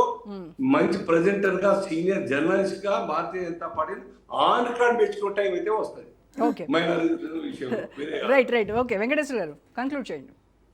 మేడం నేను ఏమంటున్నంటే, కాంగ్రెస్ పార్టీకి బీజేపీ పార్టీకి గత 80 సంవత్సరాలుగా చిత్తశుద్ధి లేదు. నేను ఏమంటున్నా, మీరు 800 డీలిమిటేషన్ ఎంపీ ఎలక్షన్స్ లో మీరు చేస్తే, ఎంపీ సీట్లు పెంచితే మహిళలకు ఇచ్చే 33%లో ఎస్సీ ఎస్టీ వాటాలు తేల్చండి. ఇప్పుడు ఎలా 85% బీసీలు ఉంటే ఇప్పటికీ కూడా బీసీ రిజర్వేషన్లు కానీ ఎస్సీ ఎస్టీ రిజర్వేషన్లు మహిళలకు ఇవ్వడం లేదు. ఇక మీ First పార్టీ మీరు మహిళా ఏంటి- రిజర్వేషన్ గురించి మాట్లాడుతుంది. మహిళలు పొదల క్యాబినెట్ సమావేశం ఒక్క మంత్రి కూడా లేదు మంత్రి ఇవ్వలేదు. పక్షంలో. మళ్ళీ మీరు మహిళా కలుపుల రిజర్వేషన్ కవితను గురించి సస్పెండ్ చేసి మాట్లాడారు. TRS ఓకే పార్టీని. రైట్ అండి, థ్యాంక్ యూ సో మచ్ మహిళా అధ్యక్షురాలే కాలే మీ పార్టీకి. కోటేశ్వర్ గారు, శ్రీనివాస్ గారు, చరణ్ గారు, థ్యాంక్ యూ సో మచ్ అండి. రైట్, ఇది వాళ్ళ special debate. Stay tune to Raj news.